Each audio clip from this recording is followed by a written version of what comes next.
Weight loss. It needs to be fast and sustainable. Noom GLP-1 starts at just $149 and ships to your door in 7 days. Take it from Marcos, who's loving his journey with Noom GLP-1.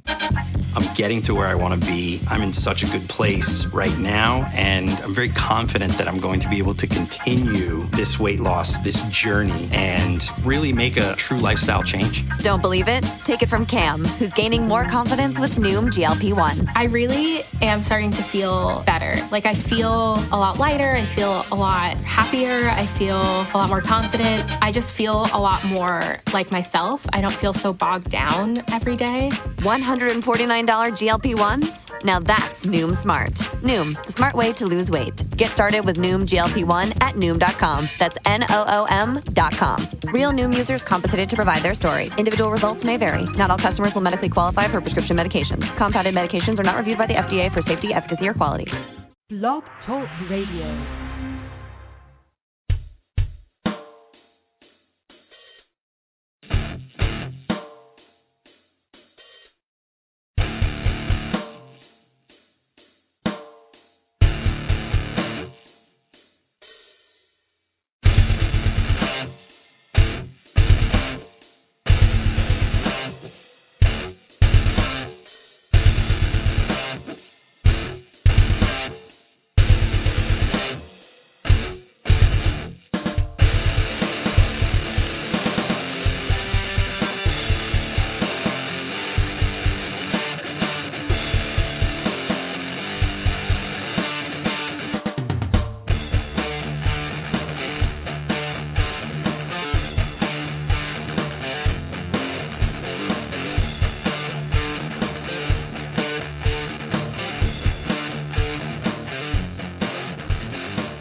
Hey, welcome to the Sackheads Radio Show, August 28th, 2013.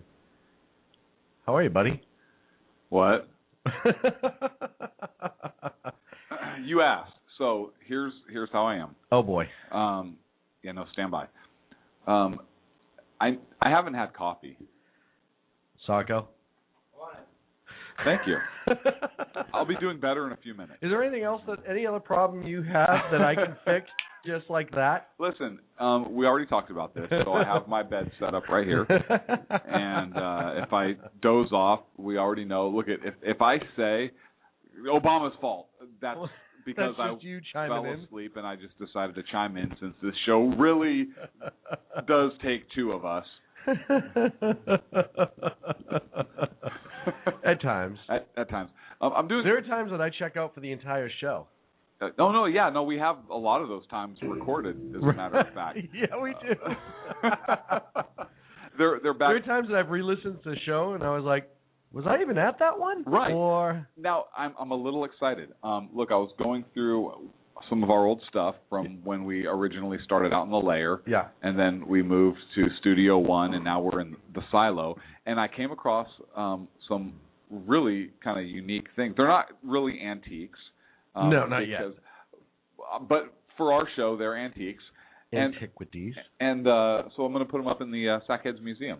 I think that's great. We do have a museum go here at the Sackhead Silo. We do. Sacco is the curator. I think we talked about that last week. That he not on the air. No, we talked about that on break because something else he can add to his resume because he's already because he does everything else right. Here. The sound guy and the he's producer. The sound guy, the networking guy, the producer. He's our the curator. He's the curator of the museum. Right. Our interior designer. No, because I like the little mannequin torso that just appeared on our wall. Right Somebody now. broke in and hung up a torso. It's weird. Normally people take stuff, but here they leave it. Right. So our it's really just like a bunch of random. Only to get more random as time goes on. Thoughts, kind of like the ramblings of our show. Right. And the president. Right. The phone numbers tonight, 347-205-9399. We got a lot to talk about tonight. Well, yeah, we do. Oakland A's have won 3 in a row, and defeating Detroit Tigers, a solid team, a solid pitching rotation. They had over 20 hits tonight, 14 runs. Yeah.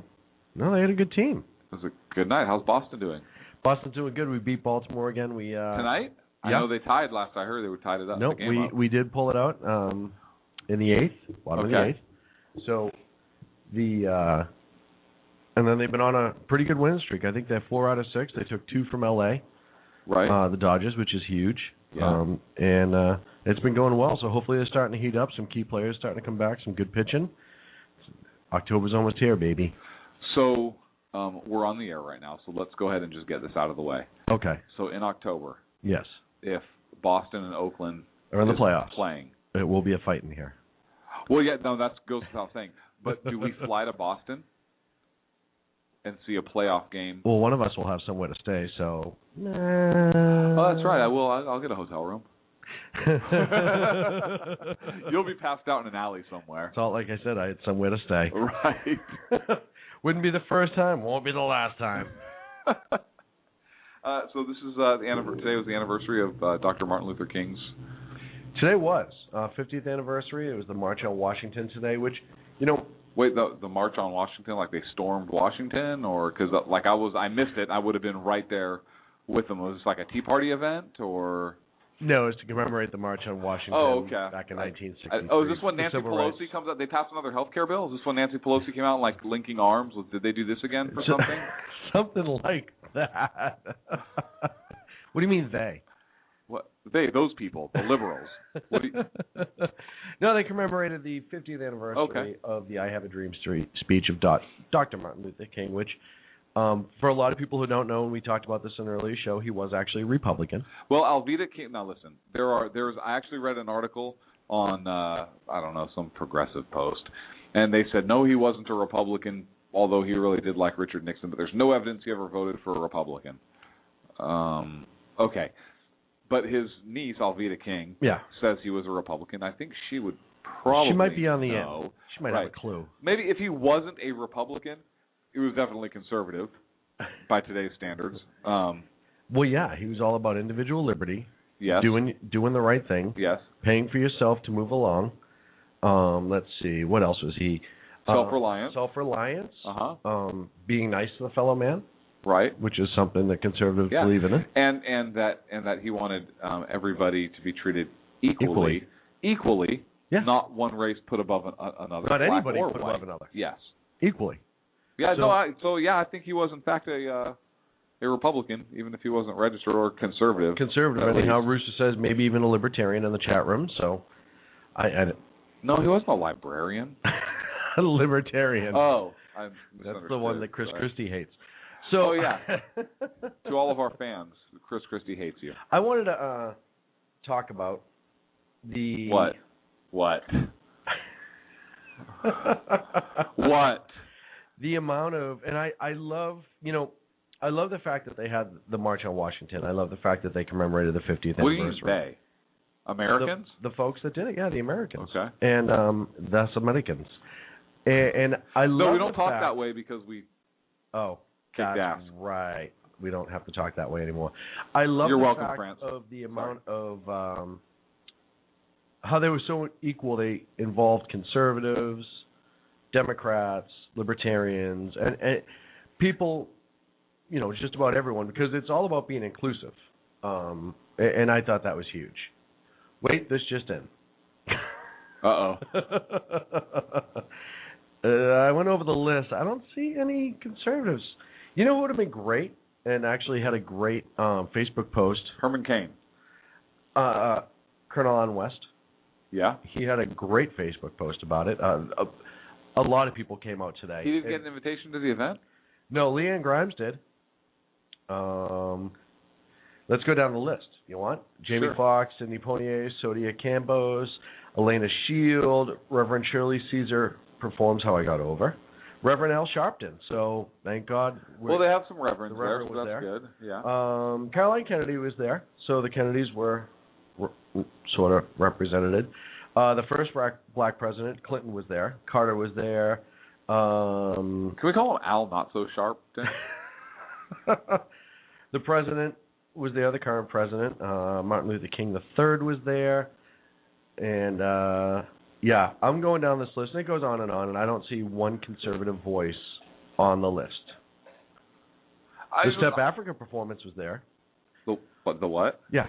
Now, if you're going to have an event like this that's supposed to be about where civil liberties were changed in this country, right. and as much as a lot of people try to skew this, the fact that conservatives were the ones that pushed civil liberties, and a lot of the Democrats didn't want it to happen, but I don't want to point out facts that people will argue with lies, because right. that's just ridiculous and silly.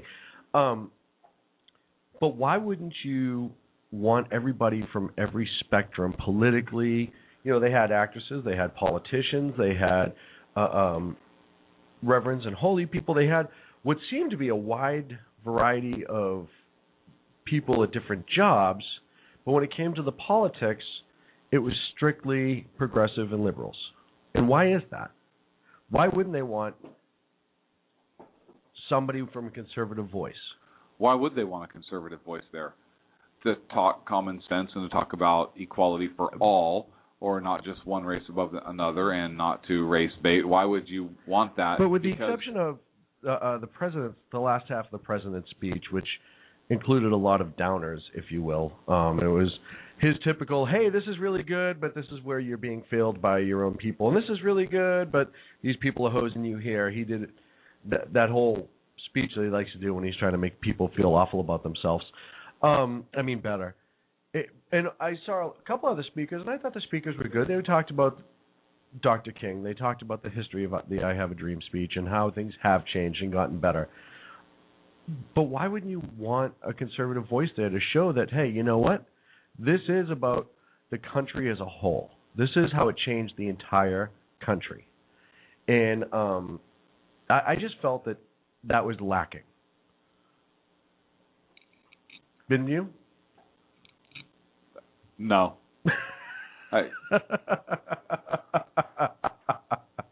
Look, I know the history of the civil rights movement in this country, and Dr. Martin Luther King, who is look, I hold him in very high regard. Absolutely. And I kind of had an idea of what this event would be, and while I like the idea of the event, I would have liked to have seen, like you said, a more diverse group in there. I didn't think it would be that way, so I really didn't pay any attention to it, because I think that having some of the people that you named off there who do like to engage in that race baiting and so forth, and some of those people on that list that through their actions or words actually divide our country more. Absolutely. When Dr. King's dream was to actually bring us all together, all, not just the black race or the white race, or we as Americans, but everybody together. I think it dishonors him, and I know that in their own way they think they're honoring him, but based upon what they exploited him. Yeah, my view of who he was, I think that it does not honor him. I think it dishonors him, and so I didn't pay any attention to it. That's just me. Well, I paid attention for two reasons. One, we do this show, and it's kind of news, and it's something that we talk about on the show on a regular basis. But two, I was foolishly hopeful, and there was a lot of good people. And like I said, the first part of the president's speech was actually pretty good. I thought he did a pretty good job at the beginning. The second half, I thought he went off a little bit and started to get into it. To have something like this and have the Reverend Al Sharpton on, after all the race baiting that he's done, really is a blow, in my opinion. And you go down the rest of the list, and there's nobody else that I could really see and say that about for the most part. I mean, I'm sure there's some people that have said one or two things. He's made a career out of race baiting, and he's made a career out of separation. And I'd push as far as to say segregation as much as he could, because that's how he makes his money. He doesn't make his money when everyone's free and equal. Right. As long as somebody is oppressed in the black community, or is perceived as being oppressed, is probably the better way of putting it, that's when he comes in and tries to be the hero and makes all the money. So I thought they should have said, hey, you know what? Yeah. We're not going to let you talk. No, you're not welcome. And I think that was a blemish on the entire event. Like you said, the idea of the event was great. There was some great speakers on there that I thought did a good job. But that, for me, that was the low point. I mean, anytime you give Al Sharpton a microphone and try to talk about all the wonderful things that he does and how he is just completely out of his mind. It's a real tragedy. It is, and there's some great quotes about that Dr. Martin Luther King has said online, and obviously his I have a dream. He says, I have a dream that my 4 little children will one day live in a nation where they will not be judged by the color of their skin, but by the content of their character. And that wasn't, again, that wasn't a statement on blacks or why. That was a statement. I mean, yeah, he was referring to his little children being a black race, and he hoped they weren't judged just because of their skin. Exactly. But he said they want to be judged by the content of their character. He wasn't saying that white people will be judged by the color of their skin, right? Or that now we should hate people just because they were white, or we should have any sort of separation at all. It was quite the contrary to that. Exactly. Nobody should be judged by the color of their skin. Ever. Everybody should be judged by the content of their character. And as much as there are those in this country that accuse people who disagree with the president especially, and I use that as the example because it's the most prominent, if you disagree with this president on anything, like we did with Syria, eventually, once you start winning the argument on facts with that person as to why the president may be wrong about something, it throws 9 times out of 10 they throw out the race card. Yeah. Well, you just don't like him because he's black. I don't care what color he is. I don't like him because of his policies. I don't like him because of the decisions he makes.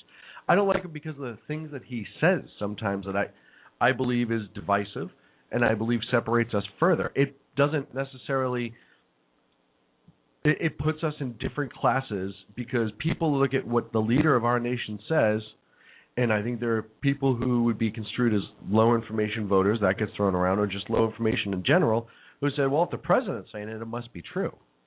Which I think is funny that gets how much, and we'll get into this a little bit in Syria, but how much this president gets away with that. Well, if he says it, it's got to be true, right? The president said it.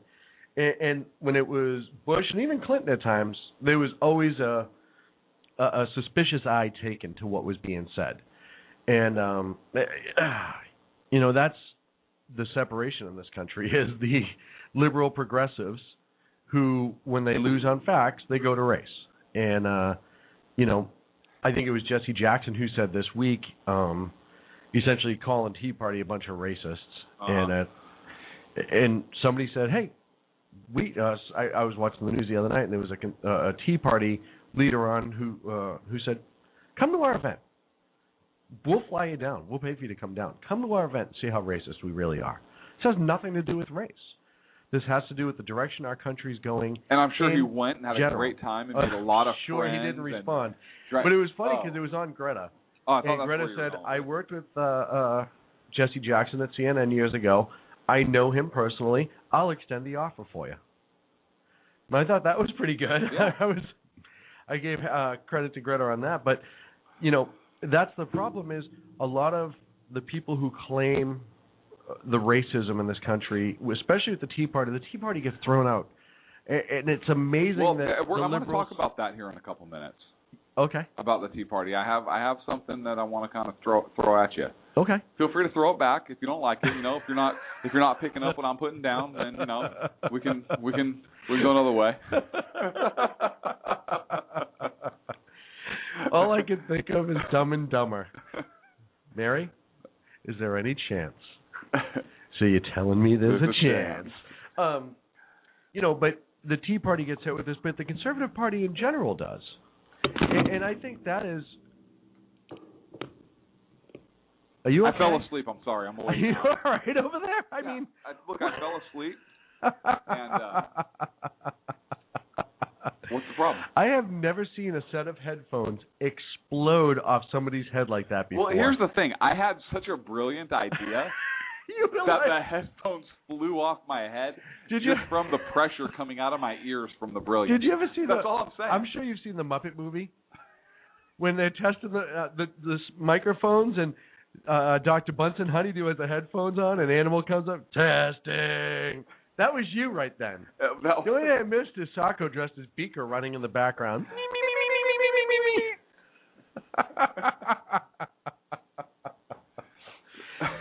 So, Socko, are you playing Candy Crush right now? Seriously? Really? How many lives do you have left on that thing? Can you send me one? Because I am stuck on 60-something. Could you please send one over to me? Anyone else out there? Like us on Facebook. Maybe we can hook you up with some Candy Crush credits. So that was the March on Washington and our take on it, my take on it specifically. You're not talking about the British March on Washington. No, right? that was a totally different one. I'm sorry, I'm lost. Which you had a great idea tonight. Before we went on the air, we were talking about Piers Morgan came up a little bit. And you had a great idea, and we are going to do this. Tell everyone your amazing idea for Piers. And okay, I call him First Piers. of all, we were talking about pre-production. We were talking about Syria. And, we made some comments. And you said, well, I don't know, the British may want us to do more. And I essentially said, well, we might have to remind the British who actually won the war between us. And I said, that reminds me, we need to come out with our shirts that say "Remember Yorktown." And then send it. And I said, and then we need to send one to Piers Morgan, autograph. Autograph from us. Right. We will frame it and send it to Piers, so he can hang it up proudly. Right. Remember Yorktown with a big American flag on the sleeve. Judging by that idiot, I'm sure that he will absolutely find a way to say that they won. I'm just saying, somehow he will interject the fact that he's here on American television. They've won. All we have to do is point to our flag and say, hey, that flag exists because you lost. Twice. Hey, I want to talk a little bit. No, it's my turn. Okay, you have go. Your story. I want to talk a little bit about Delbert Belton. Why are you laughing? Because I love how it's your story, and you just took the story I was going to lean in on and made it yours. Listen, you have no proof of that. Okay. And I have no idea what you're even talking about right now. Okay. Listen. But go on. Go ahead. No, please, go ahead. You're going to be all cantankerous about it. No. I want you to lead. I don't even know what you're talking about right now. So, I think it was last Thursday, because we were on air last Wednesday night. I think. And the Chris Lane story had happened over last week, and then World War II vet. This World War II vet, Delbert Belton, now, hang on Shorty called by his friends. Hang on. Yeah. Do you think that do you think that younger people know how to read Roman numerals? Or in that article, would they view that as World War XI?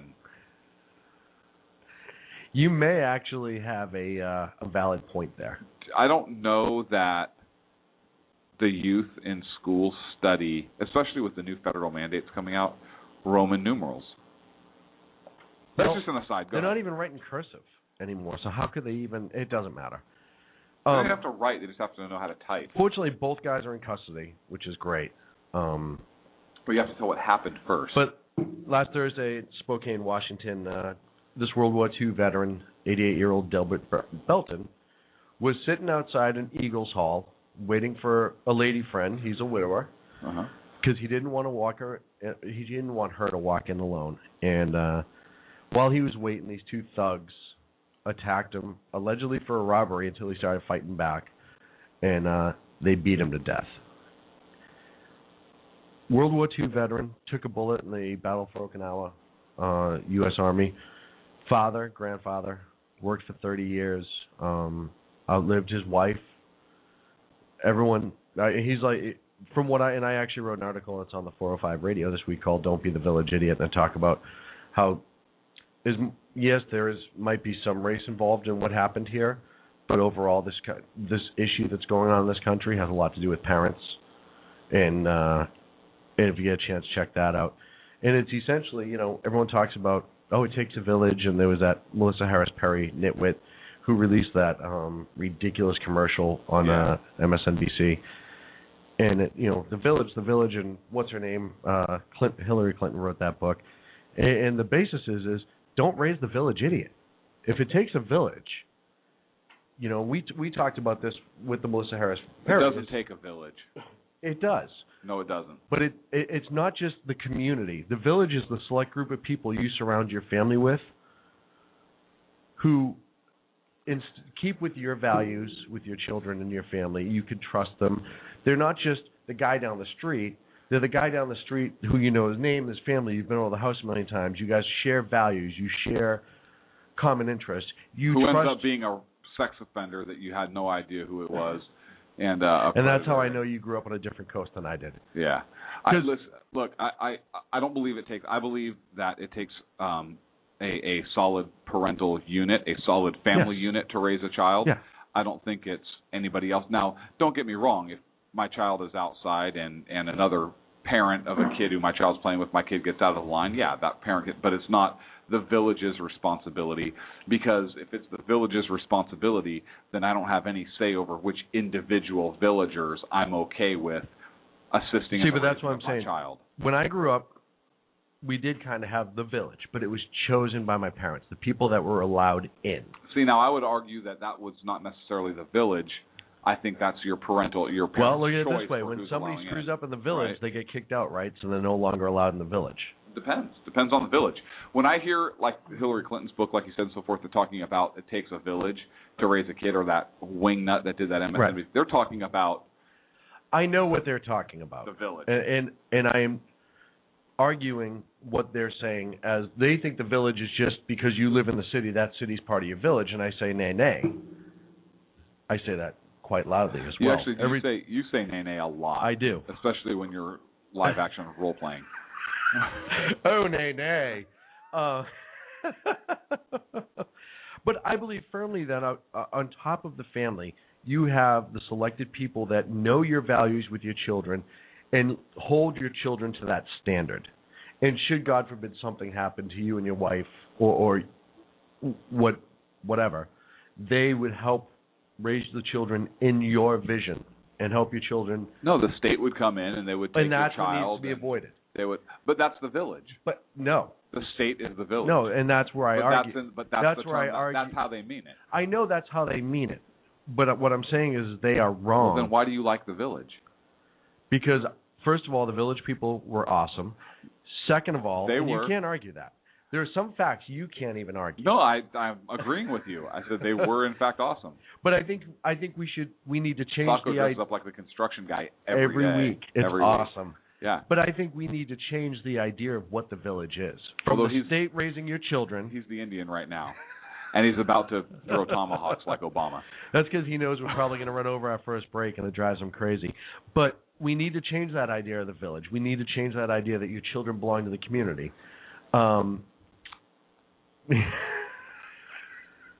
We need to change the idea that the state becomes responsible and not the family. And then why did you say you agree with the village concept? I agree with the fact... You agree with your definition of the village concept, not this one that's been thrown out that causes further reliance on the state. Now, listen, sometime like next month when we're uber famous all over the world and somebody throws that soundbite out, though it does take a village, they're going to think you're some kind of liberal, progressive, Birkenstock eating, granola munching. Don't do the typical mainstream media liberal approach of playing selective words. Play the entire clip. The idea of what the village is needs to be changed. And parents need to be put back in the role of being the role models for their children. And they need to have responsibility for their children. And they need to stop checking out and expecting the teachers and all those other people to raise their kids. How about they need to stop making excuses for their kids? Very much so. And the courts need to stop being so damn lenient on these kids. I agree. And when they do something like this, they hammer them. I am a believer to a point, and I know you may argue this with me, maybe you won't, is that if your child commits a heinous crime, maybe you should be responsible for it versus the child. No, I disagree with that. Okay. I disagree with that. Because, listen, I know kids do dumb things. Look, kids do spitballing. But there are, what if your child has some kind of legitimate mental issue and does something heinous? That's not your fault. Right. If they have a legitimate mental issue, it's been proven time and again in this country that they'll get off with a mental illness. Yeah, I just don't think that you hold the parents responsible. What I'm saying, but my point for that comment is we need to start thinking a little bit outside the box on how to get parents more involved with their children. Maybe start finding the parents. How's that? It's not the government's job to force parents to become more involved in their children. But the government needs to take a step. The government doesn't need to do anything. All right, then I will go the exact opposite. They need to back all the way the hell out. Yeah. And let people be more responsible. They do. Exactly. Look, I think that this is not a government issue one way or another. This is a societal. Well, no, it's a government-caused problem, but it's not a government issue. It's a government-caused problem. Yes and no. The American people have been so lazy that we're up against a break. That we don't call people out on their crap. I agree. Is what the thing is. I agree. So the American people, because if you call somebody out on their crap, you're called a racist. Oh, yeah. You're called a hate monger. You're called everything else. And so people don't want to be called that, so they turn a blind eye, right? Or they get bullied in return, or whatever the case is. And that's the problem. It's a societal problem. And then our government comes out and they do the same thing, and they have come out with laws that protect the perpetrators and not the victims, like that wingnut fuckhead judge that just went ahead and sentenced that child rapist to 30 days after raping a 14-year-old. In Montana. We're going to need to bleep that out. I didn't realize I just screamed that. I know. Listen, I have Tourette's tonight. You're not going to be held responsible for your actions tonight. So I will be playing the role of the liberal progressives this evening. Right. No. Good job. Good job. Yeah, but unlike the government, I'm going to leave it in and let you suffer for it. What's that? Unlike what the government would do, I'm going to leave it in and let you suffer for it. I should suffer for it. Look at my action. But yeah, no, that's absolutely ridiculous. 30 days. It is. That's a different story. But I think that I don't think it's the government's issue to solve. Again, it's society as a whole.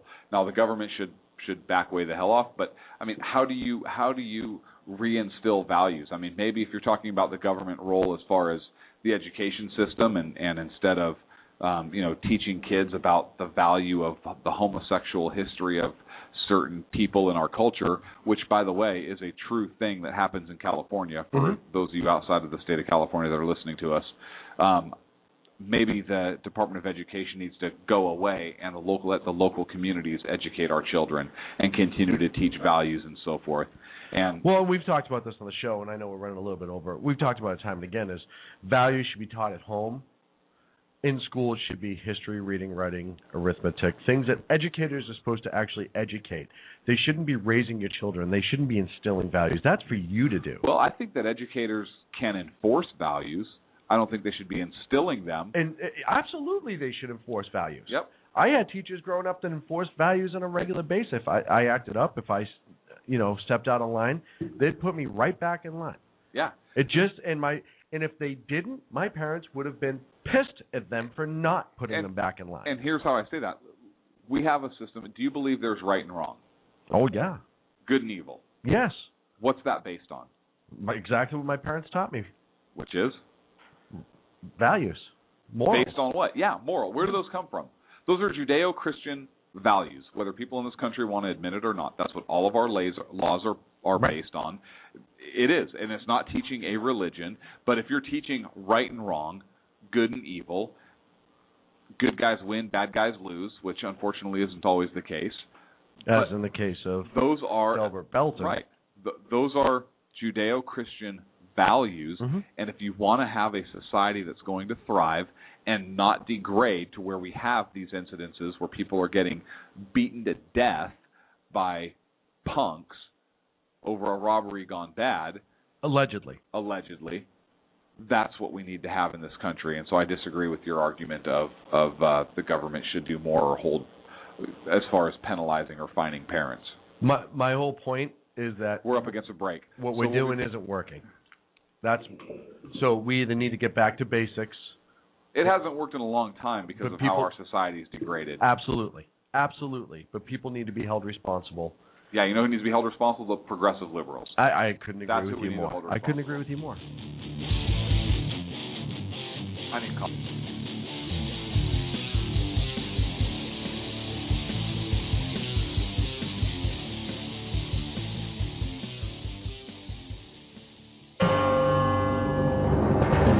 Hello, I'm Lori, a student at Hillsdale College. Here is Hillsdale President Dr. Larry Arnn on how the founders viewed God as the source of our equality and legal rights.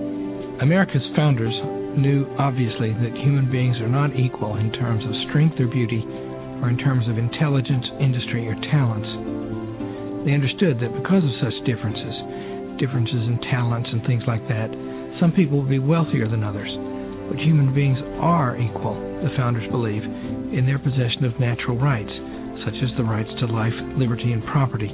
Today, many Americans reject this equality of rights in order to pursue equality of condition through redistribution, or spreading the wealth around, to use a famous formulation. This is destructive of liberty as the founders understood it. This Constitution Minute was brought to you by Hillsdale College. To join the national conversation on the Constitution, go to constitutionminute.org.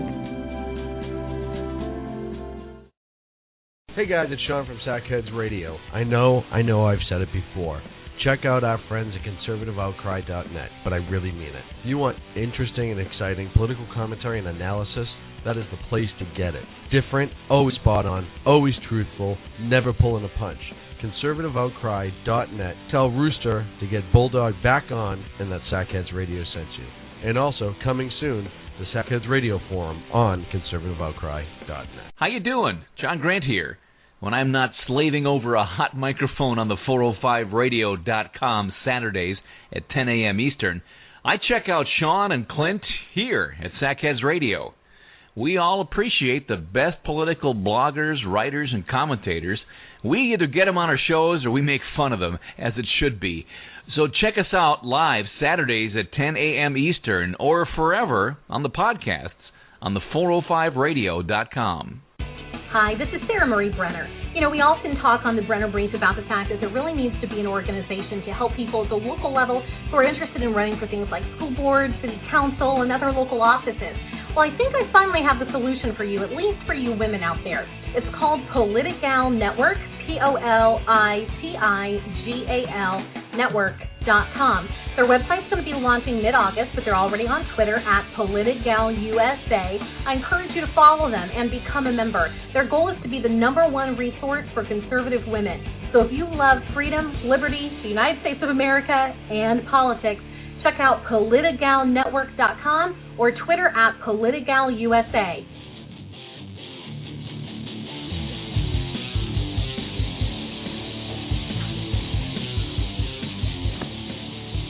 Welcome back. Welcome back to Clint and Sean on Sackheads Radio, radiating elegancy and quality. Do you have coffee? I have coffee. So I want to talk about this Department of Defense training material that calls conservatives... You mean What? Go ahead. They call the Founding Fathers extremists. Have you heard about this? Yeah, I vomited about that, yeah. Okay. So Judicial Watch obtained some Defense Department materials that talks about conservative and civil liberty groups as quote-unquote hate groups. And these training materials were actually used by the military in order to, quote, recognize extremist ideologies. Now, some of this stuff is pretty bad. I mean, extremists, right? We're fighting extremists over in the Middle East. Right. I mean, this is kind of a big deal. We need to train our men and women. And I'm sure they referenced that. In military, right? Right. We have to. So here's some of the heinous things that were tagged in these materials. So if you had any groups that talked about individual liberties or states' rights, that's an extremist. Did you know that? So we're extremists? No, we're not. Okay. But people that talk about individual liberties and states' rights and so forth, those are extremist ideologies. Let's review for a second. Yeah, go ahead. So people that talk about the Constitution, right, and what it was meant to do, yes, is considered extremists. No, people that talk about individual liberties, right, which is part of the Constitution. Yeah, it's in there somewhere. More Declaration of Independence, all right? Okay, I'm sorry. Yeah, no, it's okay. It's tossed in. Right, apple of gold, right, or framed by a frame of silver. But I think Lincoln said something like that. So they're hate groups. Why? So, no, you were wrong, but go ahead. So, and states' rights, which I think is actually in the Constitution, 10th Amendment. But that's really, I mean, it's right. only Articles the of 10th. Confederation. It's way down all there. about states' it's rights. all down there. It's down the bottom. Though. Right, and it's we not know that what important. It was the last amendment that the founders passed. Really, I mean, right? I Before. love. This is one of two things. Well, hang on. It gets better. Why? So Judicial Watch went on. There was a section in there called Extremist Ideologies. Oh, good. And in there, it's going to quote here, in U.S. history, there are many examples of extremist ideologies and movements. Right? Now, you would think that if they're going to talk about this, they would talk about the Tripoli pirates. Right. Who enslaved Americans because their great book, the Quran, told them to do so. Right. Right. And then Jefferson sent some Marines to go kick their ass. But it says, quote, the colonists who sought to free themselves from British rule and the Confederate states who sought to secede from the northern states are just two examples. So the colonists... You know those crazy colonists that didn't just lay down? To free themselves from British rule. Those are extremists. And the Confederate states who wanted to secede from the Union were extremists. Not because they were exercising states' rights, right. And I don't agree with their ideology, obviously, but not that they wanted to exert states' rights. So let's flash forward to current day, real quick. Go ahead. You have. Well, hang on. It gets better. Ready? So it goes on to say that in the modern day radicals, we don't dress in sheets anymore. No. Right. So that's good. Right. There's no toga parties. Right. I'm pretty sure that's what they meant. Toga parties. Right. Exactly. Right. They wouldn't mean anything else by that. So Democrats is what they're talking about. Right. Maybe. Toga parties. So like college kids, I guess, are extremists because they still dress in sheets. But they say modern day radicals, quote, will talk of individual liberties, states' rights, and, you ready? This is a quote. This is a big one because this I can completely see why it's extreme. Okay. I mean, really. And with this quote, every Miss America is an extremist. Close. How to make the world a better place. So progressives are extremists. Listen, I'm not labeling. The Southern Poverty Law Center, extremists. Yeah, no, because while they talk about making the world a better place, they don't talk about doing it through individual liberties and states' rights. So it has to be combined with all those things. It doesn't say that. I'm just kind of put that together because that's... Well, you would think that if that's the totality, then perhaps that's what's inferred. Right.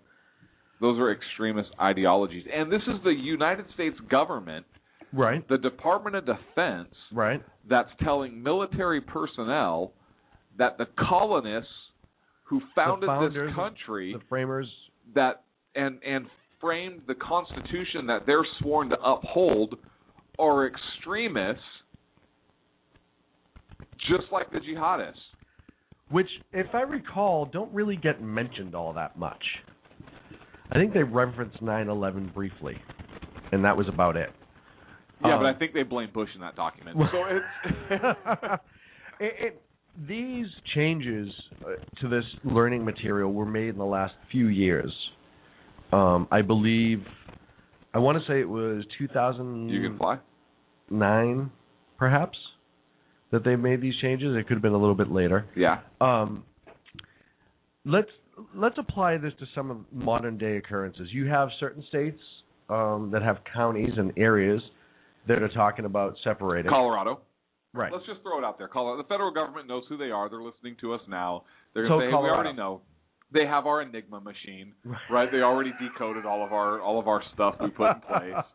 You know. I told you those Spyworks decoders would work. I don't know how they got through it. I know. The Little Orphan Annie ones, right, from A Christmas Story. We actually had those. It was great. How can they even consider using the founders, our Constitution, people that believe in the Constitution, extremists, when we are standing by the values that this country was founded on? Do you want me to answer that question? Yes, I would love you to answer that question. So I direct your attention to the communist stated goals? Yes. 1967, 63? Yes, 1963. Okay, they were read into the congressional record. Right. The United States congressional record. Oh, not the USSR? No. Okay. No, the U.S. So do you know what one of the communist goals is? Let me read it to you. It's goal number 30. Discredit the American founding fathers. Mm-hmm. Present them as selfish aristocrats who had no concern for common man. You have to discredit the founders. So do you believe that our government today is discrediting our founders? Is socialist? Well, yeah. We've talked about this. Bordering on communism, perhaps? We've talked about this. Right. I absolutely do. So this is directly in line with their goals, right? Yeah. And listen, we've said this before on the show. If socialism wasn't a bad word because it was attached to communist Russia, there would be a socialist party in America right now. There is a socialist party in America there right would now. be, our president would call himself a socialist. Instead of a progressive. And look, I honestly don't think these people think of themselves as communists. No, because that's an evil, mean, nasty thing that you have to wash yourself afterwards. Who was it? Was it Khrushchev who said, we will infect you. It'll be your takeover will be slow over time, and it will be of your own accord. Right. Because they got into the schools. This is how people are programmed to think. So they don't view themselves as communists. No. They view themselves as progressives. New Americans. When in fact, they're going right down the road. They are socialist, and they are in line with communism and communist philosophies. And I honestly believe they don't see it. No. Well, I believe there are ones that do. You have your Cass Sunsteins, you have your Van Jones, you have people like that. Van Jones does. Cass Sunstein, I don't think does. He just wants to control. No, I think he does, but he knows he can't say it. Maybe. I don't give Van Let's Jones ask him. a lot of credit, but at least he has the audacity to come out and call himself what he is. Oh, I thought not the audacity of hope. I'm sure he has a copy of it. Signed to the Frame, one I love. Whatever. But at least he can come out and call himself a socialist and not be ashamed. As much as I don't agree with him, at least he does that. Mm-hmm. And you know where he stands. And you go, all right, he's a socialist. When you have these people hiding under this progressive hood that are... Pointy? Yeah. Okay. Oh, well, I'm a progressive. I'm a Democrat. I'm a progressive Democrat. I like the idea of socialism, but I don't think we should ever do it here. Well, what about Obamacare? Oh, I think that's wonderful. You know, if you don't get it, you're going to be fined. Uh-huh. But you don't believe in socialism. Oh, no. Okay. You know they're taking your money, right, and giving it to other people that don't make money. I'm sorry, when I said you were fined, I meant you particularly. Oh, me? No, you can't do that. They won't ever fine me. But here's the good part is you're so crazy because if you buy health care, it's like $3,000. But if you don't buy health care, the fine's only like $95. So really, is that really a fine in the great scheme of things over $3,000 worth of health care? I still can make the choice. I can choose to have health care and pay that $3,000 or not have health care and pay $95 this year. It's going to go up a little bit more next year and the year after that. And then I think by 2016, it's getting close to 4 digits at some point. Because they want to ease you into it. They don't want to have to make it such a hardship up front. Okay. They're still increasingly fining you for not buying into a government program. Right. So instead of like welfare and unemployment where most people don't want to go into it, but sometimes they're forced into it, and we've talked about that.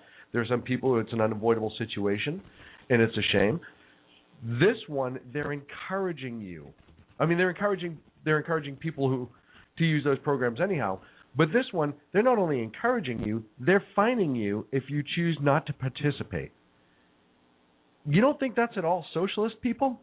I mean, really, at some point you have to sit down and read the history of socialism and Marxism and communism and look at the steps that they've taken to make those forms of government happen in different countries. And then look south of Cuba. Hey, did you know everything Hitler did was legal? Yeah.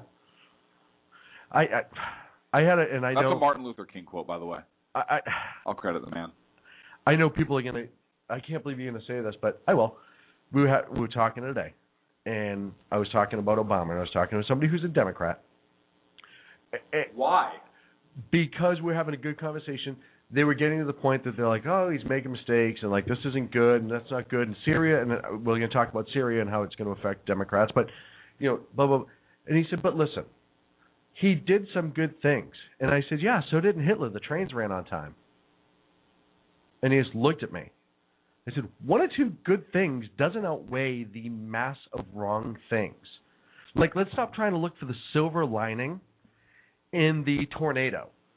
Let's look at the overall effect of this person. Doesn't matter if it's the president or whoever. You look at everything. Don't try to nitpick the one or two little nice things that they've done, because I can pick some horrendous people out of history. There were Saddam Hussein did some nice things if he liked you. You can go down. Assad, I'm sure, treats some people nice because they protect him or he can get something. You can't take the one or two nice little things and make that the overall picture. That idea is making excuses, which is one of the things that we do in this country, left and right, for humongous atrocities. How do you mean that? We do that in this country left and right, like we do that all the time? No, or we do that in this country left and right, like the left and the right. That was unclear, and I didn't hear any punctuation, so I just want to clarify. Do I have to do comma? I don't know. How did you listen? We everybody to a level, even on the right, sometimes does it. So when you said left and right, you meant literally Republicans and Democrats. Okay. Yeah. I didn't know if you meant we do that left and right. And I have all the no time. problem. Listen, I have no problem pointing out mistakes in people that are trying to do the right thing. And look, mistakes are made left and right here. And what? I'm making a mistake right now, apparently. No, but people are going to make mistakes. But if what they're doing overall is the right thing, if they're really trying and trying to make decisions that actually benefit the country, not just tell us they benefit the country, and they have a misstep, okay. Especially when they own it. If they can come out and own it and say, hey, you know what? Yeah, I said that and I was probably wrong. Or yeah, I did that. I was probably wrong. I made a mistake. I'm sorry. That wasn't my intent. Here's what my intent was, blah, blah. I can deal with that. But when you're constantly, and you look at the atrocity that is Obamacare, you look at what's probably going to happen in Syria, you look at just the racial division that this president has caused in this country and a lot of other things, you can't pull out the one or two nice things that he did and say that he was overall a success, that his presidency was a success based on the few nice things that he did. It's apples and oranges. I would say that Obama as a man is a success. Yeah. Given his background, given how he grew up, given how he rose to power, became president of the United States, first black president, I think that he, as an individual, is a success, is an American success story. Yeah. He really is. And that just shows the opportunity that's available for everyone in this country. I would say his presidency is not a success. Absolutely. I would say his presidency has been an abysmal mess. That's putting it gently. So when people say, well, he's a success, well, okay, I'll give you that. He is. His presidency is not. Is crap. And that's what we need to get away from in this country, is stop trying to, and I think, too, the exact opposite is things that may have seemed bad at the time. History might judge differently, but it's we've talked about before. It's what's in the person's heart. It's the content of their character. It's what their intentions are. And this president has intentions that are far different than what our founders envisioned. Yeah, and I have a problem. And I have a serious, serious problem with that. And if you can get behind this president during times of national tragedy, and like I said before, during times of natural tragedies and when our citizens are legitimately suffering, and not just saying they're suffering, I get behind the office of the president. I don't necessarily get behind this president, but for our citizens, I get behind the office of the president because it's the head of our state. It's the head of our constitutional republic. I, as an American, feel for somebody that, especially other Americans that are in harm's way and need help legitimately. But when it comes to policies and spending and health care, I don't get behind this president at all, and I'm not ashamed of that. And there are people in this country that are ashamed of it, and they're starting to come out of the woodwork more. And I've noticed this over the last 6 months, especially now that all the stuff about Obamacare and just what a train wreck it actually is starting to come out. There are people who were middle, who are now going, oh, what did we do? Like, what? I can't even believe. And it's sad that it took them 4.5 years to get to that point, because I know you and I have been talking about it the whole time. They were that point before the election, but they voted for him anyway. Yeah, and there are a lot of people that did that, which is just awful. And if you listened to our show a couple of weeks ago when we had Jump Vote on, Greg Phillips from Jump Vote, Voters Trust rather, we talked about that extensively. And that's something that we need to get out of in this country. So stop making excuses just like we do for these kids that do horrible things, or batshit crazy people that go out and do horrible things. Like, well, he didn't get hugged enough as a kid, but it doesn't matter. He's going to have to own it now. Just because he didn't get hugged enough as a kid doesn't mean he's incapable of knowing right from wrong. Right from wrong is two totally different animals. Yeah. Or making a decision. I think it absolutely slays me how this is a Department of Defense guide, and our men and women in uniform are being fed this crap. And this isn't a later on training. This is when they're first entering the military, so they're young and impressionable for the most part. These, how do you do that? So, how does a member of the military swear to uphold and to uphold and defend the Constitution of the United States against all enemies, foreign and domestic? How do you do that, and then turn around, make them take that oath, and then turn around and basically tell them, yes, but what everything our country is founded on extremism and extremist ideas, which should be rooted out?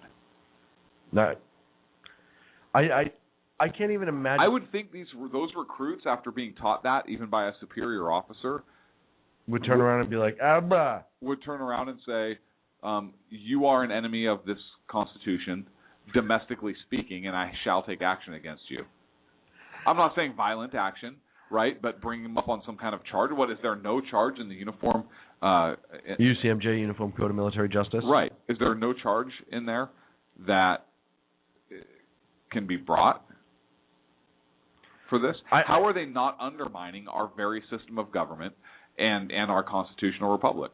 Well, I want to know who wrote that, and I want to know who signed off that it would be instilled into our teachings and in the military. And then perhaps that person. I'm going to tell you a story. We're almost up against a break, but I'm going to tell you a story. I went on a run today. Yeah. And it was a 5-mile run. And the group of guys I ran with. Were you being chased by somebody? No. Then why would you run 5 miles? No, not some buddies. More like a pack of dogs, or a herd of bees. Either one. All right. Or a crash of rhinos. Wow. Yeah, go ahead. Google it. I believe you. I believe you. Socko's looking it up right now. All right, so it was a single jackrabbit. Go on. Okay. So it was a field mouse, and I jumped like a little girl because it had a spider on its nose. That's one deadly field mouse.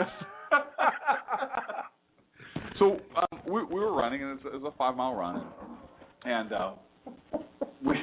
we run with the American flag, and we were carrying the flag, and a lot of the guys I run with are former military, and so that's something they like to do, and I've started running with them recently. Just a group of good guys. Yeah, group of good guys, and we were running, and on a 5-mile period.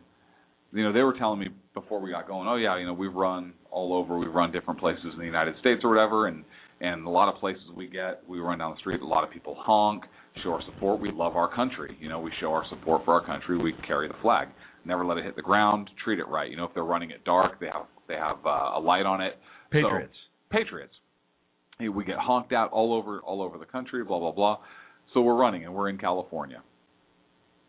5 miles, we had one car, honk, and wave. And there were several cars that went by, right? What was your mom doing in town? I don't know. She didn't even tell me she was here. And we had pedestrians that we would pass, wouldn't even make eye contact with us.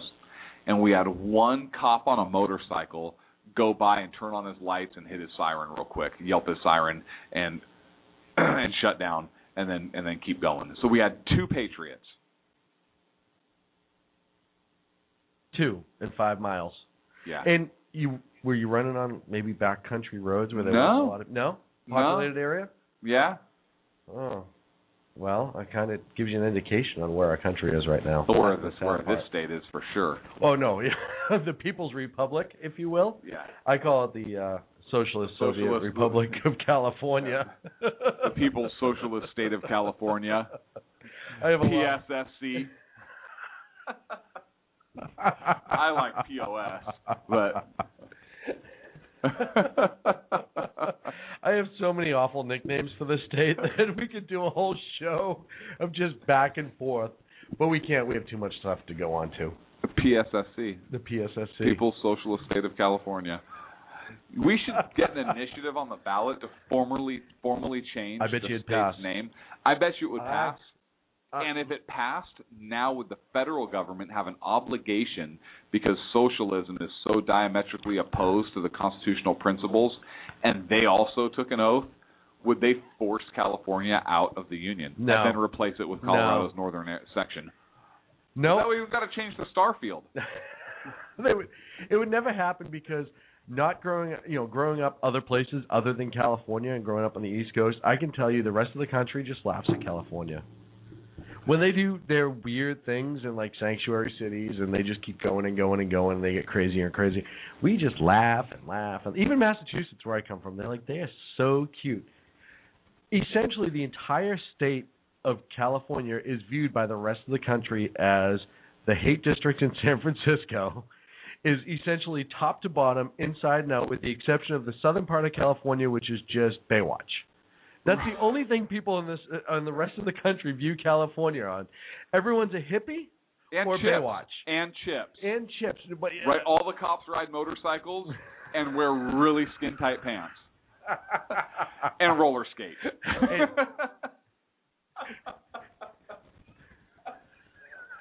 With huge mustaches. No, Rooster's not here. With chest hair poking out. Chest hair coming out.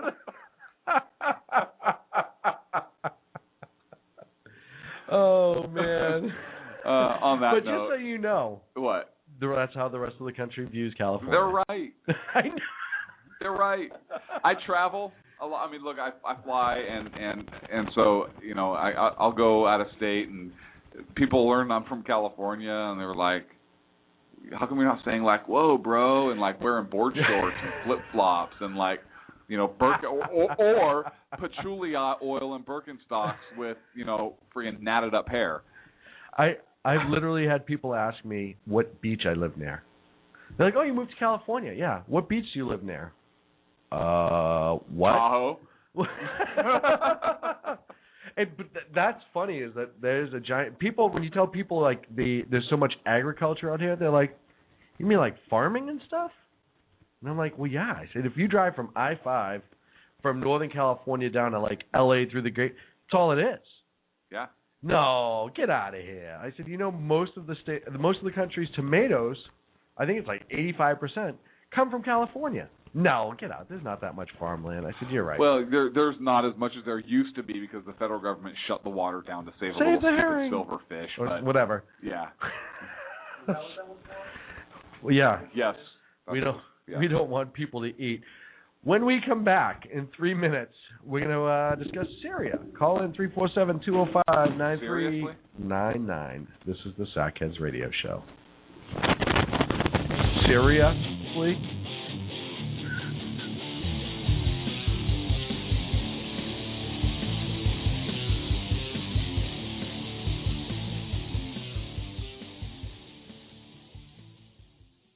Hey, if you care about what's going on in the world, you cannot afford to miss my show. Hi, this is Andrea Kay, your host of The Andrea Kay Show. It's not always about the money. Okay, it is always about the money, but it's also about politics, pop culture, and you. The only thing street about this show is the smarts. There's a reason they call me Dynamite in a Dress, and you'll find out why when you listen Tuesday mornings at 10 on Financial News and Talk. Hello, I'm Paul, a student at Hillsdale College. Here is my professor, Dr. Larry Arnn, on the separation of church and state. America's founders believed in the separation of church and state, in that the country was not to have an official religion or an official sect. But that did not mean that government was to be hostile to religion, or even indifferent to religion, as many today argue. In fact, America's founding document, the Declaration of Independence, includes both a reference to God as the author of the laws of nature and a confident assertion that human beings are endowed by their Creator with certain inalienable rights. Far from being hostile or indifferent to religion, America's founders understood the theology of the Declaration to be an essential part of the education of citizens. This Constitution Minute was brought to you by Hillsdale College. To join the national conversation on the Constitution, go to constitutionminute.org. How you doing? John Grant here. When I'm not slaving over a hot microphone on the 405radio.com Saturdays at 10 a.m. Eastern, I check out Sean and Clint here at Sackheads Radio. We all appreciate the best political bloggers, writers, and commentators. We either get them on our shows or we make fun of them, as it should be. So check us out live Saturdays at 10 a.m. Eastern or forever on the podcasts on the 405radio.com. 3, 2, 1. Hey, this is Sackhead Clint. I want to take this opportunity to thank all the wingnut leaders throughout the world to give our men and women of the armed forces a job, as well as all the anarchists, terrorists, and Occupy folks that give our men and women in uniform on the home front, firefighters, law enforcement personnel, and first responders, job security here in the States as well. So thank all you wingnuts out there. This is Sackhead Clint saying have a good day.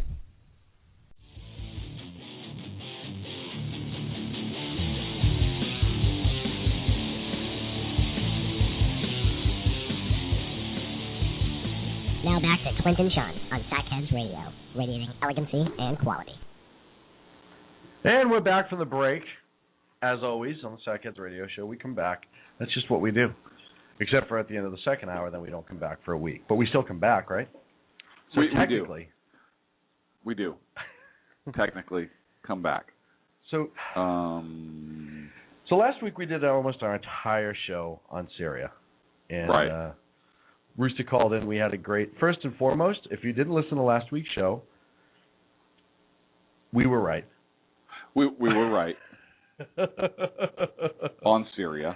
We were right on Syria. So we talked last week on what our options are with that chemical attack. We didn't break it, but, it was breaking news as we went to air last week. And, we talked about what the country's response, if anything, should be. And at the end of the day, with Rooster joining us, we pretty much came out that we should be giving aid to the refugees. Maybe have some people in some of our military people in our allies, just to make sure that it doesn't spill in. Maybe. At least have assets in the Gulf. In the region. Gulf and ready to go. Funny, we do have assets in the Gulf now, and they are ready to go. They are. But not necessarily what we discussed. But hang on, we did say stay out of Syria, though, because it's a no-win at all for us. Now, I do want to say, I want to make an observation that Obama, in his speech, advocated the attack of Iraq again. Here's what he said. He said he wanted to send a shot across the bow of Syria.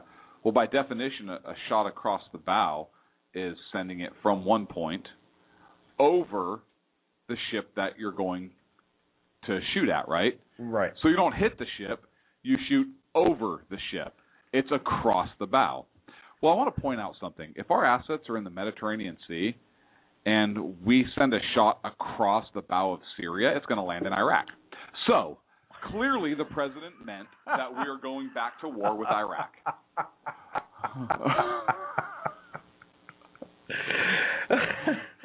Without you, little things like this would just slip through the cracks. Listen, you heard it here first, folks.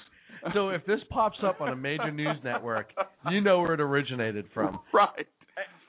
Amazingly, and some could call it coincidence, some could call it like thinking, but I've heard our views that we gave last week on Syria popping up all over the news lately. Well, listen, that's because we're trendsetters.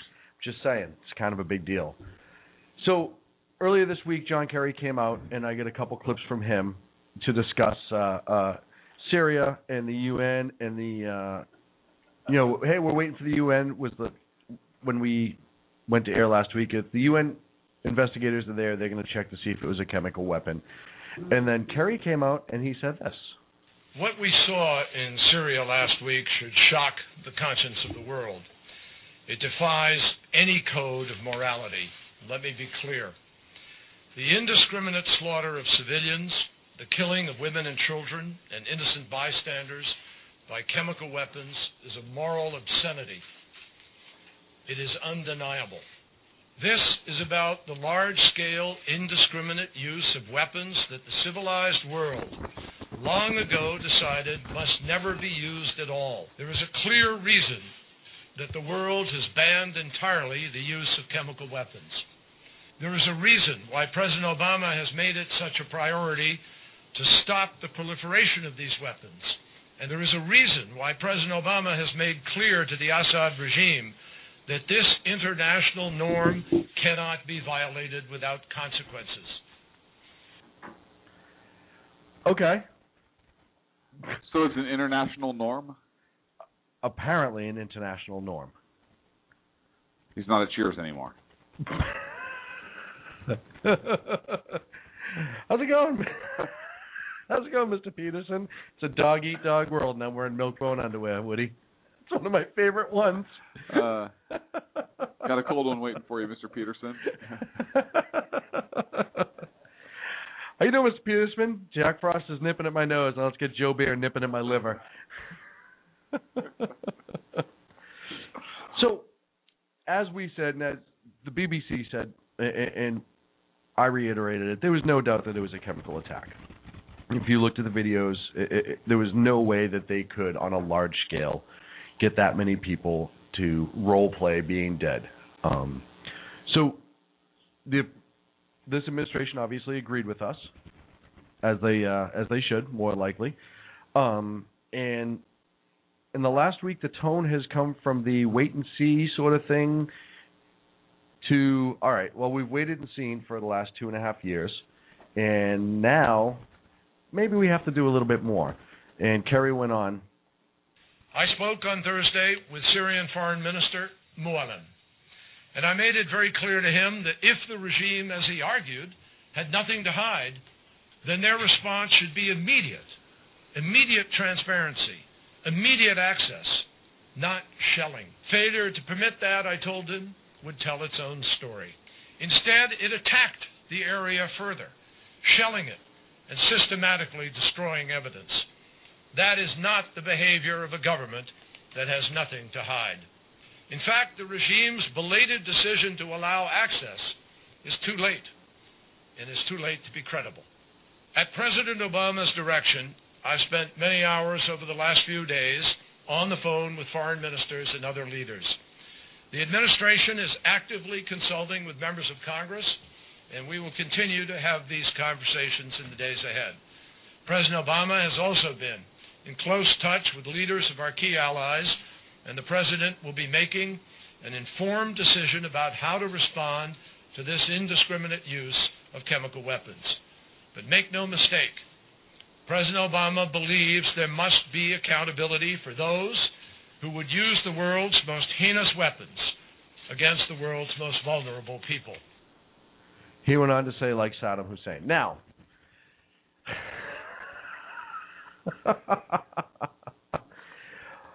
so within a few hours of that, there were 4 destroyers in the Mediterranean, and all of them had Tomahawks, which I think it's great that we announce where our warships are. Instead of saying we're moving assets into the region or anything like that, we're idiots and we come out and say, hey, we have 4 warships sitting off the coast of the Mediterranean. And at which point the Russian subs went, thanks, makes it a lot easier to find us now. It's a much smaller thing to search for. Good job, geniuses. The administration's starting to beat the drum as a reason to go after Syria. Whether they want to or not, and I don't know to this point, is it because he made the red line statement and now he has to make good? Is it because there's an election coming up in 2014 and the Democrats are notoriously weak? Does he really believe that they've finally stepped over the line?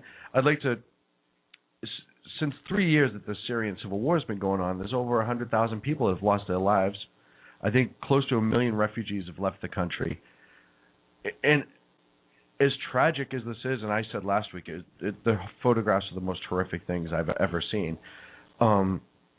It was about 1,000 people. Why now? Why all of a sudden? Because of the chemical weapons? And if that's the case, remember when everyone went after Bush because he said Iraq had chemical weapons? Which, by the way... There's a difference. Bush lied. He didn't attack anybody with chemical... Saddam never attacked anybody, Kurds, with chemical weapons. Okay, so I have a list of chemical weapons attacks done by Saddam Hussein. No, you don't. Kurds. No, you don't. The reprisal against Dujal, Anfal campaign, chemical weapons against Kurds, invasion of Kuwait, there was some chemical weapons believed to have been used, and the Shiite uprising and the Marsh Arabs in the end of the Gulf War in 1991. Those are all confirmed. But Bush lied. Right, there was no chemical weapons at all. So here we are, and I want to just play briefly, and I'm going to bring Rooster in at the end of this, but I'm going to play briefly President Bush's announcement the night we attacked Iraq the second time. My fellow citizens, at this hour, American and coalition forces are in the early stages of military operations to disarm Iraq, to free its people, and to defend the world from grave danger. On my orders, coalition forces have begun striking selected targets of military importance to undermine Saddam Hussein's ability to wage war. These are opening stages of what will be a broad and concerted campaign. More than 35 countries are giving crucial support, from the use of naval and air bases to help with intelligence and logistics to the deployment of combat units. Every nation in this coalition has chosen to bear the duty and share the honor of serving in our common defense. To all the men and women of the United States Armed Forces now in the Middle East, the peace of a troubled world and the hopes of an oppressed people now depend on you. That trust is well placed.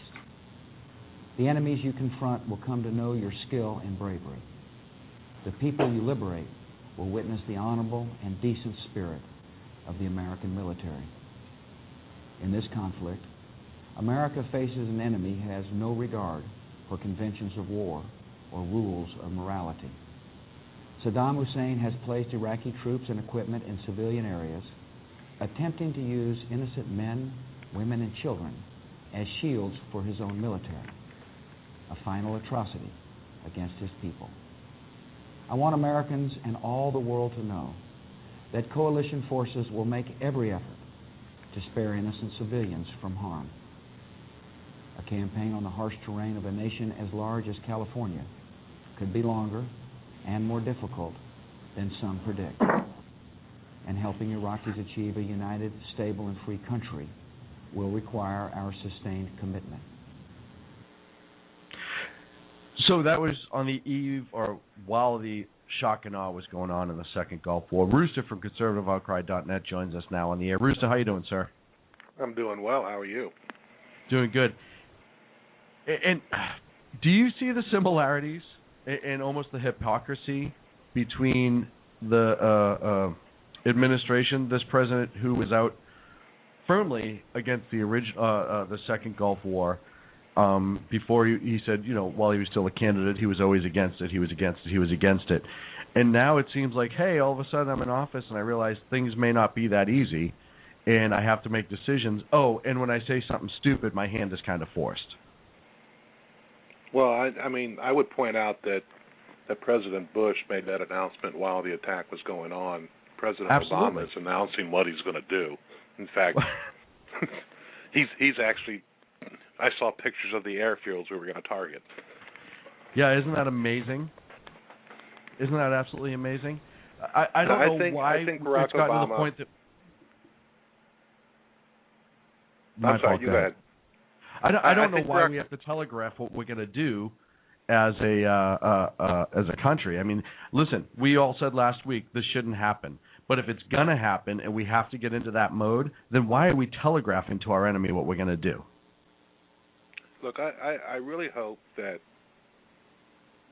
the military is talking to Obama. I don't know if he's listening or not. I don't know if he backed himself into a corner. He's about to light a powder keg. Yeah, I agree. If he's gonna do this, he needs to do it. And this is a very Patton-esque like statement, but if he's going to do it, you might as well send some missiles into Iran too, because all hell's going to break loose. Well, maybe that's what he meant by the shot across the bow. Maybe he was going to shoot it over the bow of Iraq also. He was going to and it was just going to go into Iran. He was going to put some extra gunpowder behind the cannonball and shoot it straight over Iraq into Iran. Right. He'd also have to get really good windage to get it to come back right.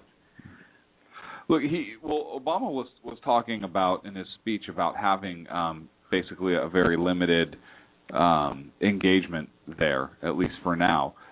So he's not going to commit. He's not going to give our military any specific end game. And I know Congress is all over him right now for if he's going to take action without a congressional approval, which I don't think he needs congressional approval to launch some Tomahawk missiles. I don't. I think he needs approval if he plans on declaring war against the Assad regime. And I don't think he'll do that because he doesn't want Russia then declaring war on us and lighting off World War III. But either way, he's going to light off a bad situation by starting this, potentially. Well, Syria's already said that Israel's going to get hit first. So did Iran. Yeah, Israel and Iran. Iran has made those statements too, that if we launch one missile into Syria, the retaliation will go towards Israel. It's like we talked about last week. He's being baited.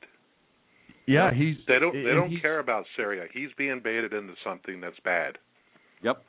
And at this point, it sounds like he's going hook, line, and sinker for it, which is scary. And I don't know if it's one of those things that somebody said to him, hey, you got to be tough on this because you made the stand. And now, as we've said last week, he's backed himself so far into the corner. He feels that he has to do something. Well, the time to be tough was 30 months ago when it started. Yeah, absolutely. And I remember there was a Hillary Clinton giving a speech about Syria sometime around 30 months ago, pretty much saying, we're watching it, and but this is like an internal conflict. And now the same things that they were worried about when we went into Iraq is the chemical weapons changing hands. They did change hands. They went over to Syria. And now that was one of the things that Kerry brought up in his speeches. We have to worry about where those chemical weapons may end up and who it could be used upon, and if it could be used upon our allies. And that's why an interest in the American interest in the region, and that's why it is now becoming an issue for our national security. Yes and no. Our troops can fight in a chemical environment. Absolutely. They can operate in a chemical environment. Absolutely. But not to be using on their civilians, right? Right.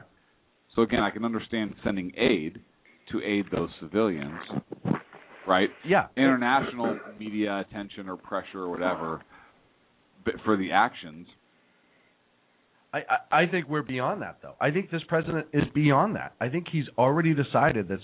Listen, if we're beyond that, and he's already decided, and these cruise missiles, these Tomahawk missiles, are just going to be like a warning, then he needs to ask Congress for a formal declaration of war. Right.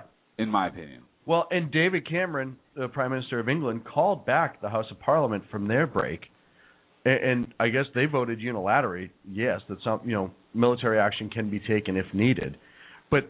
And that shows the difference too, and that shows you kind of, if I was this president, I would have called Congress back and said, hey, this is a pressing issue. You need to start going over what we're seeing. I want your input as my Congress, as the president of this country. You're a huge part of. If we're going to do anything, it's your job to assist me in that, just like it's my job to assist you. Right. What? Funding it and voting for a declaration Absolutely. of war if asked. Right. But it's the job of Congress to be involved in this. It's the job of the president. And if it's such a pressing issue, Congress should have been called back right away.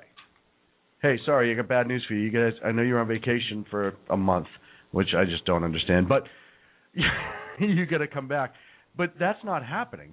He's already talking to head of national security. He's got John Kerry out there making these statements. We know what's going to happen when we go to the UN. We know China and Russia are going to veto. It's going to happen. So are we going to do the coalition outside the UN and get those? Because we're going to need, even if we're going to do Tomahawks, we're going to have to fly air support. We're going to have to fly protection. Our allies in the region may need protection. I'm thinking Jordan or a nation like that. That he said today in an interview, Jordan's a very good friend of ours. He also said, and Israel is over there. I'm not kidding. He made a point to say Jordan was a good friend, but he threw that part out. Oh, yeah, and Israel's there too. And I don't think they can have their own air defense, but I wouldn't put it past Syria to launch a couple rockets into Jordan. So if we're going to create this issue for our allies, and you either use their airspace to fly over, I think that we have some obligation to protect them if we are going to create it. I don't agree with it, but I think we're past that. So him saying that is now saying, all right, so, yeah, we're going to launch a couple Tomahawks, but we're going to have to put a couple planes in the sky, too, because we're going to have to protect it. And then what happens if a rocket gets through to Israel? There's going to be no stopping Israel. Israel will not tolerate it. Prime Minister Netanyahu came out the other day and said, hey, you know what, we're staying out of Syria, but if it spills over, if we take that rocket or that missile into our nation, it will be matched and doubled. We will retaliate in a major way. Yeah, he basically said, listen, if you bring a knife, I'm going to bring a gun. Right. Right, and if you go back to the bigger gun. Right. Make no mistake, hell will rain from the air if Israel gets involved. Oh yeah, absolutely. Because that's how they do business. And you have to wonder, is that what they want right now? You've got Obama in office for 3 more years. Is now the time to just pop the powder keg in that part of the world? Is that what Iran wants? Well, I think Iran wants a chance to take a shot at Israel, to say, "Ha ha, look at us, we're not weak." And even if it's one of those, even if it turns into like one of those 5-day things that have happened a few times recently, where it's just a quick kind of skirmish and they go back and forth, and then everyone yells truce. I think. Oh, you mean like the one where they wiped out the entire Egyptian armor? That was 6 days. In 5 days, or yeah. Let's be specific. Okay. I'm talking about like what happened with Lebanon a couple of years ago, when Lebanon tried to spill over with Hezbollah, and Iran. My apologies. Israel went, yeah, it's not going to happen. And was it about 3 days? They pushed them back 30 miles into Lebanon, and then Israel said, we're just kidding. We'll leave now. I think Iran is looking for a reason, because they have a whole bunch of new technology and planes, and I think they want to show it off a little bit. And I think the Russians want to show the world what their air defense missiles can do. And if they all they have to do is knock down one Tomahawk. We'll never know exactly how many will fly on, and they could turn around and say, we have the defenses to stop the American missiles. So I think there are some people out there that need this to happen to prove themselves. And I agree with you, Rooster. I think this president is getting baited into it a little bit. And we talked about that last week, and I would be surprised if Putin is just sitting there waiting. Yeah, sitting there waiting. So very poor decisions, I feel, were made this week. And I really think that he, that one statement killed him. And that tells you why you have to be very selective as a president about the words you use, because you make one boneheaded statement like that, and now all of a sudden we have 4 destroyers. For example, if he were to say, hey, we have 4 destroyers in the region, and now we're going to attack them like Indians, we're throwing Tomahawks. That could be a potentially bad thing to say. That could be a potentially awful thing to say. You probably would not want to say that as a president. But what he should kind of like the Special Olympics thing he said on the Letterman. Yes. Or after the Tomahawks are thrown, he comes on and says, "Hey, we just opened a range war, right?" Yeah, probably not. Not well, good. Look, he can get out of this. He can get out of this. He can do what he wants. You know what he needs to do? He needs to call up Vlad and say, "Stay the hell out of it." I don't think that would matter anymore. I think Vlad is already. Vlad would flick him off his shoulder. Yeah. Vlad would flick him off his leg. I mean, Obama's been humping Vlad's leg for how long? Vlad would flick him off his leg and do what he wants anyways. Well, I mean, I almost had a dream that he had balls, because he came out and basically said, "Screw the Security Council." I've been waiting for a president for years to say that. Yeah, but he kind of sent somebody else to say it for him. Yeah. And she was pretty hot looking too. Huh? Yeah. She was pretty hot looking. Yeah, she was not bad on the eyes whatsoever. Unfortunately, most of the stuff that comes out from I useless. undressed her several times. Well, we would not expect anything less from you, Rooster, from Conservative Outcry. You know, and I had a really good joke about the word role play, but this was a serious subject tonight, so I wouldn't bring it up. Maybe next week we'll find a way to work it in. Okay, hey, Rooster, you guys have it. Break, brother. Thanks. Yeah, I'm going to listen to you on the phone. We're going to Philly. Hockey season starting. Excellent. Nice. I hope the boy does well. Enjoy the trip. Yeah, I'm more up for it than him, really, to be honest with you. Rooster from ConservativeOutcry.net. We'll be back in 3 with Sackheads Radio.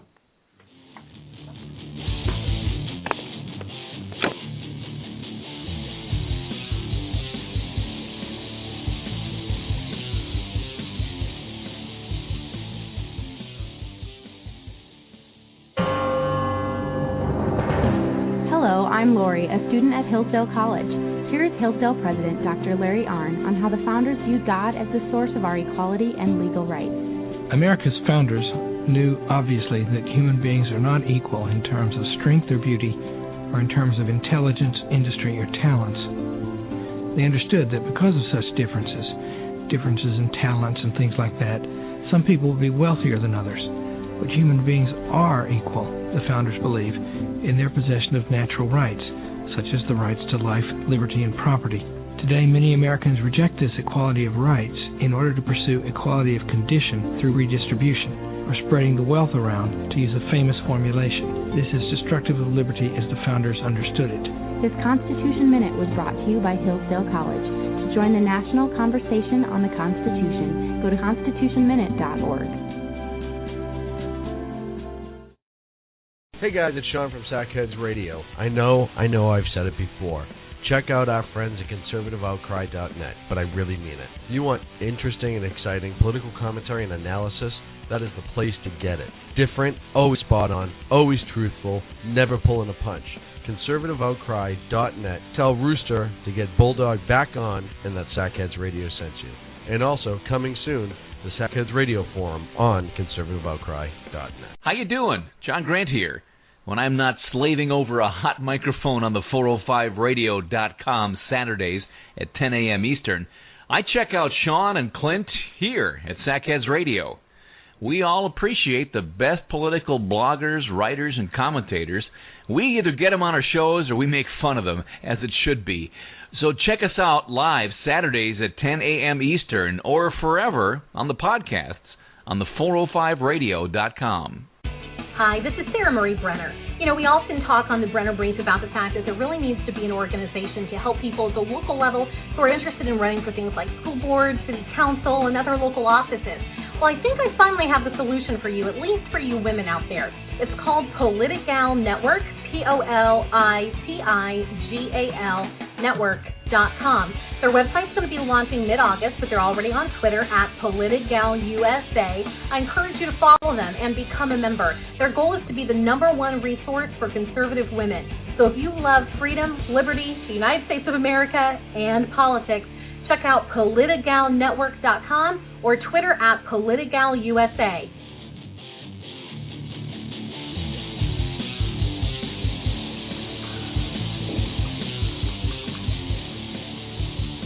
Now back to Clint and Sean on Sackheads Radio, radiating elegancy and quality.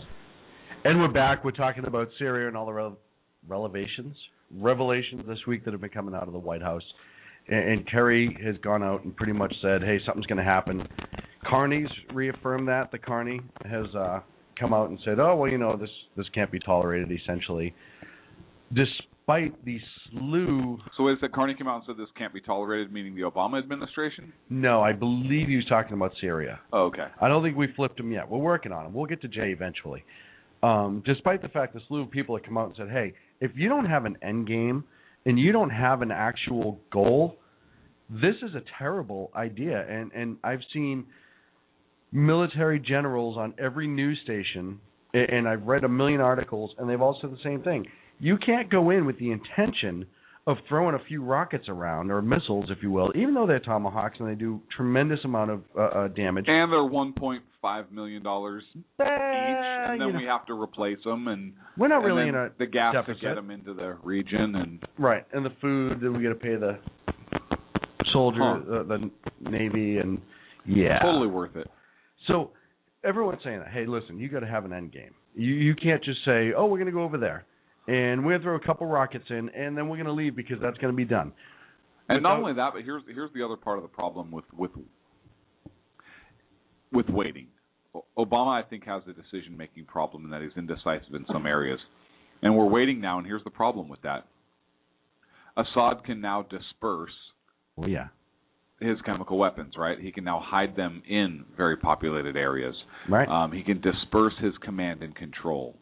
He can do things that, before his command and control may have been centralized, it may have been, or at least not as decentralized or spread out as it certainly will be if it's not already. Right. You could have done more damage if you kept it a secret, but now he's coming out saying, we're going to do something, probably some cruise missile strikes. We got some destroyers in the area. We're going to do something. Stand by, it's coming. Here we come. Ready? Ready for it? Here it comes. That's like the catcher saying, ready? Here it comes. The fastball. It's like he knew it was coming. And when you speak to me, speak well. Right? Bull Durham. But no, I agree. He's already made these tremendous blunders, and instead of, like I said, calling back Congress, say, hey, this needs to be decisive and now. This is what I want to do, yes or no. Which I could say, all right, I don't agree with what you want to do, but at least it was decisive. At least it was like a leader would do. Right. And instead it's, we're going to wait and see. Now we're not going to wait and see, and we don't care what the UN says. We've already made our decision. And I bring up the UN because I said last week, I don't agree with it there, but he buys into the UN. So the fact that he's now not getting on board with the UN shows just more hypocrisy coming from him.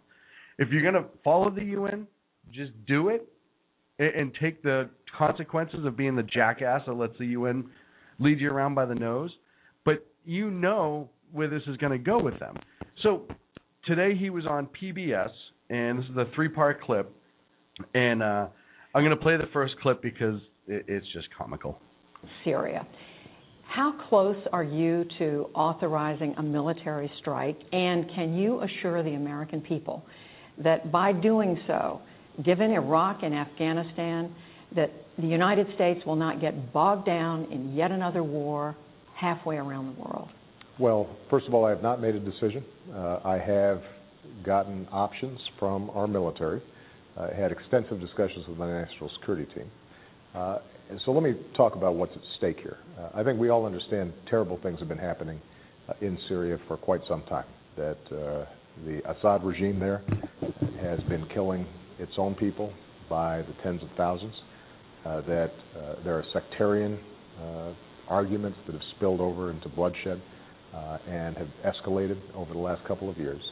And although what's happened there is tragic, and although I have called for Assad to leave and make sure that we've got a transitional government that could be inclusive in Syria, what I've also concluded is that direct military engagement, involvement in the civil war in Syria would not help the situation on the ground. And so we've been very restrained, although diplomatically we've been very active. We've been providing a lot of humanitarian aid to people who've been displaced by the war. But what I also said was that if the Assad regime used chemical weapons on his own people, that would change some of our calculations. And the reason has to do with not only international norms, but also America's core self-interests. We've got a situation in which you've got a well-established international norm against the use of chemical weapons. Syria has one of the largest stockpiles in the world of chemical weapons. From Iraq. This is a volatile country in a very volatile region. We've got allies bordering Syria. Turkey is a NATO ally. Jordan, a close friend that we work with a lot. Israel is very close by. We've got bases throughout the region. We cannot see a breach of the non-proliferation norm that allows potentially chemical weapons to fall into the hands of all kinds of folk. Who the hell is Norm? He's from Cheers. We talked about it. He is the international norm. He can go anywhere in this world, and everyone will always look at him and go, Norm! Right. That's the international norm. Why is this president talking about an international norm? International norms have no business on. We are not an international norm. By no means. We have a constitutional republic, supposedly. Had individual liberty. Extreme. States' rights. Extremist. Make the world a better place. Extremist. Okay. So our country is not the international norm. We send more money, more aid. We have more freedom. We are far above the norm. We are far above the norm. So we won't use chemical weapons, and not because anyone tells us not to, but because we just don't do that. You know what? It all makes sense now. Okay. Okay, so the president likes international norms, right? Syria was not conducting themselves within the international norms, therefore he has to take action. Mm-hmm. Our country is not conducting itself in the international norm because we actually still have some freedoms, right? And we had a lot more, therefore he has to do something about it. It makes perfect sense now. Well, and I want to know what international norm. It's kind of like Austin Powers, but a guy who goes to bars and drinks beer. But is it just the chemical weapon things? Like we were in a pact with a group of people that we wouldn't use chemical weapons with? I wouldn't call that the international norm. What if everybody did use chemical weapons? Then that would be the international norm. Well, then would we take out the country that didn't? Because weird that it happened a lot in the Middle East. Everyone over there seemed to have chemical weapons for a long time. So it actually may be the international norm for that particular region. Why is he being so hateful against this culture? Clearly it's a cultural thing, right? People in the Middle East, they like their chemical weapons and they like to use them on poor innocent people. That's a cultural thing. So why is this president not supportive of those cultural differences? Why is he not embracing them? Well, I go back to the 1,000 people that were killed or 2,000 people that were killed by the chemical weapons versus the 100,000 that have perished from the beginning of this. And maybe it does fit his narrative of worrying about the 2% over the rest of the country where, hey, you know what, these 100,000 people died, but it was by bullets and rockets and it wasn't anything extreme, but now he's using chemical weapons. And instead of just coming out and saying, hey, you know what, he's used chemical weapons and again, I don't want to go in, but if he's used chemical weapons, and now we know that they're there and they're active, and I'm afraid they're going to fall into the wrong hands. That's the reason. At least that would be a sustainable reason, where I could say, all right, I don't agree with going in, but at least I understand your objective. Yeah, there's a clear, but he has to define what the end game is. Right. Define what the objective is. We want to take out the chemical weapons and go home. Exactly. Okay, fine. You know what? We don't even want to hurt a Syrian military, which is why we're telling you we're coming. Hey, get all you guys out of there. We're blowing it up. The ones that are close, get them gas masks. They're going to need it. Yeah. And then we're gone. Okay. And that's hey, we accomplished our mission? We didn't accomplish our mission. That's what a leader does. Whether I agree or disagree, at least that's a moment of being a leader. So he went on because this president loves to go on. So what I've said is that we have not yet made a decision, but the international norm against the use of chemical weapons needs to be kept in place, and we should yell at nobody disputes, hardly anybody disputes, that chemical weapons were used on a large scale in Syria against civilian populations. We have looked at all the evidence, and we do not believe the opposition possessed nuclear weapons of that or chemical weapons of that sort. We do not believe that, given delivery systems using rockets, that the opposition could have carried out these attacks. We have concluded that the Syrian government, in fact, carried these out. And if that's so, then there need to be international consequences. So we are consulting with our allies, we're consulting with the international community, and I have no interest in any kind of open-ended conflict in Syria, but we do have to make sure that when countries break international norms on weapons like chemical weapons that they are held accountable. Okay, so at the beginning it was we're really calculated, we want to make sure. Now it's we are sure, and we're probably going to go in, and we don't want to get drawn into it, but we may have to. And we don't need. I don't want another open-ended war. I don't want another open-ended war, but it might be there. Weird. As much as he hated Bush, he's sounding a lot like him right now. I'm just saying. President Bush was very much said. Oh, President Bush.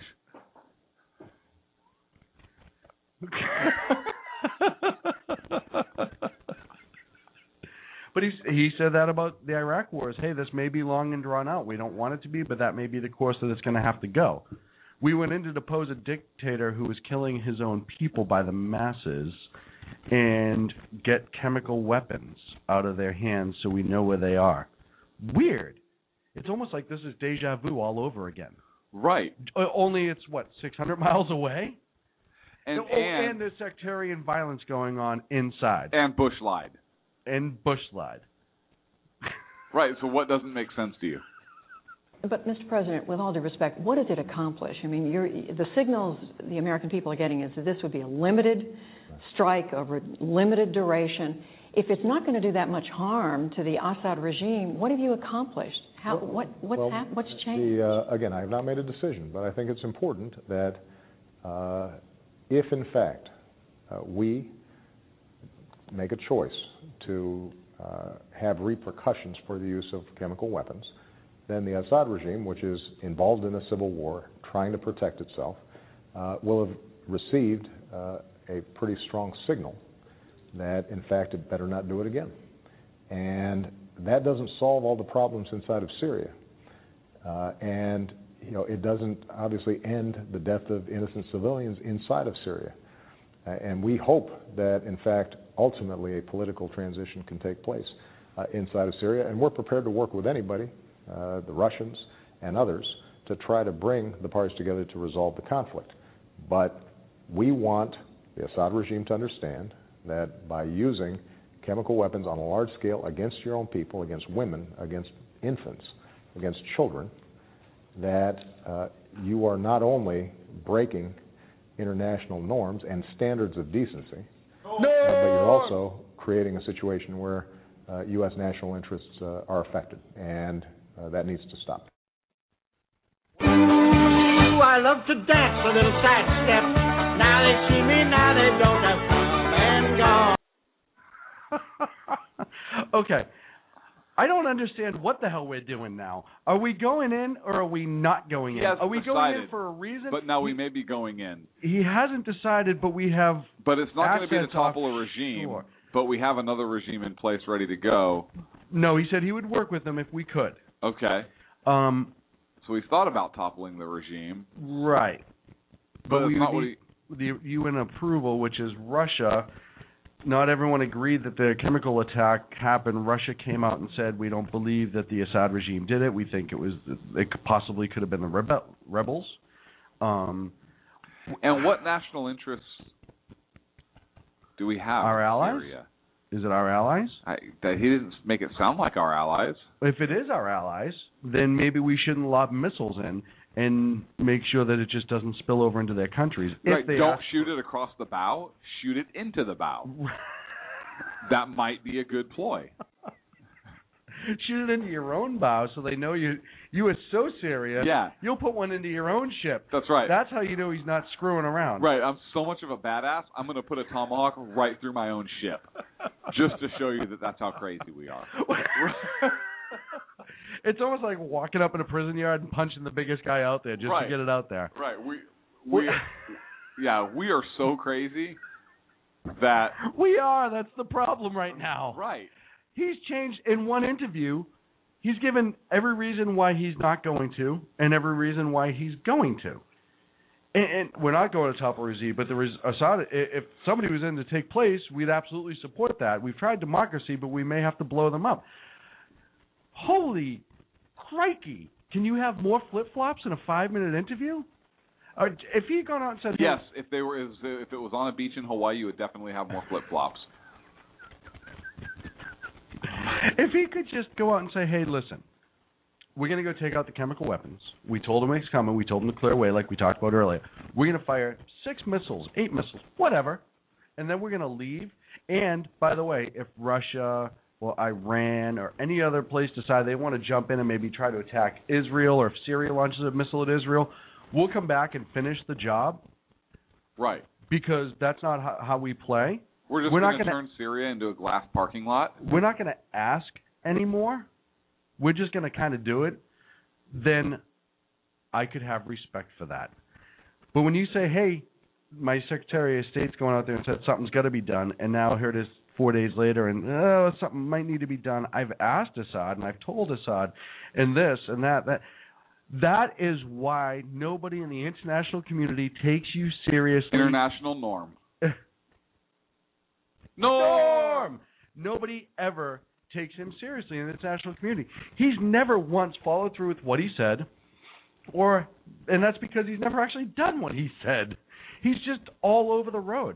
I'd rather he just come out and say, hey, you know what, I suck at this international thing. I mean, I suck at the domestic thing too, but I'm really bad at the international thing, so I don't know. Which is why I don't feel comfortable taking the lead. I'll just defer to the United Nations because it's easy, and I think we should all be able to sing Kumbaya together anyways. Right. At least he can admit to it. What he's doing right now is, hey, I'm going to beat the drums of war, and then I'm going to quell it. How can you expect anyone to respect you as the president when you are softer than a hotel pillow? Like, it's almost like he's President Scrooge. No, at least President Scrooge wanted to go after the Aaron Druidia. President Scrooge went after the Aaron Druidia, and he lost, and he accepted the loss. You know what I mean? He can't even go after Druidia or Syria. Where are we going?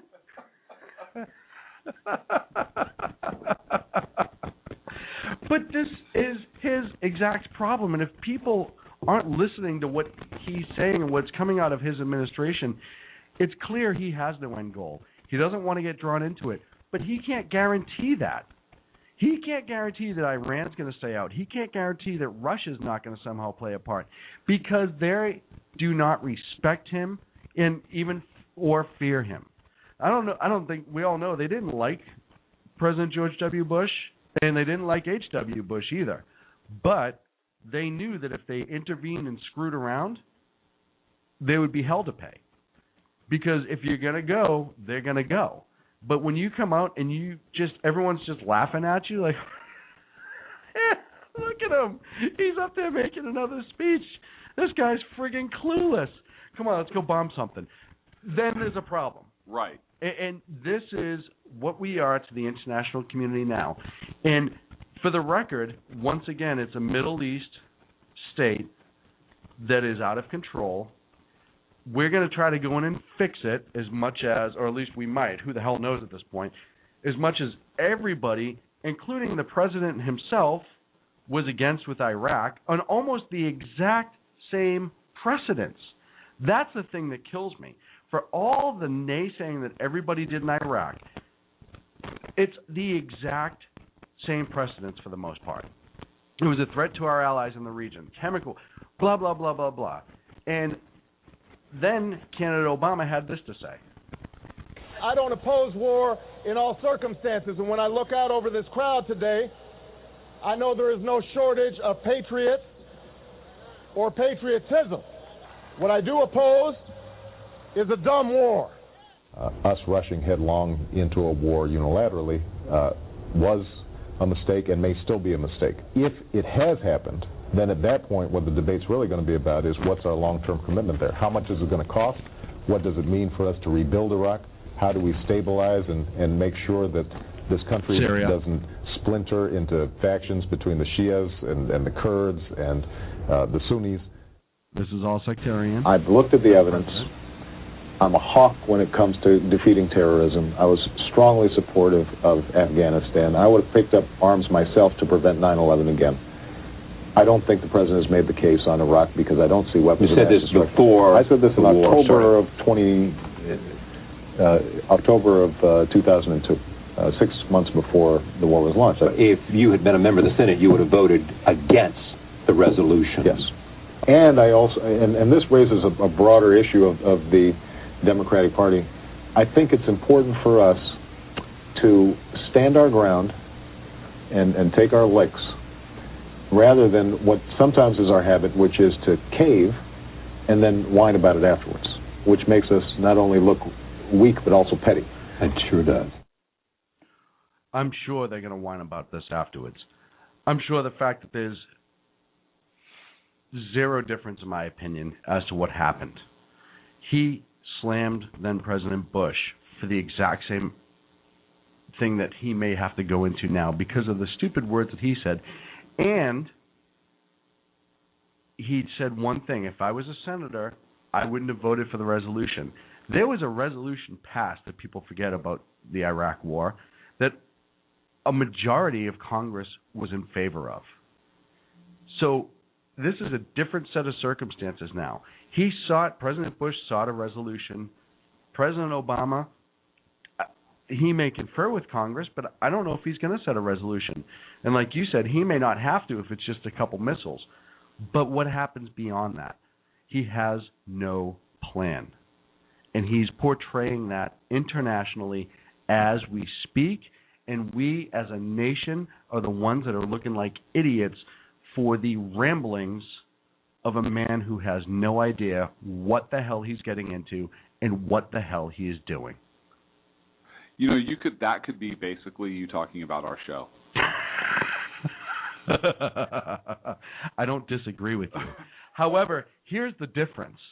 We called this before. We said there's no end game. There is no end game. What could the end game possibly be? Because taking that regime down and putting somebody else in there, that people they're fighting against are not friendly to us. Yeah, remember, these are the people that we wanted to give arms to, and then as we started to look into it, we went, oh, by the way, they're infiltrated completely by Al-Qaeda. That's probably not a good idea. And then everyone said, yeah, we're not giving arms to them, and we didn't.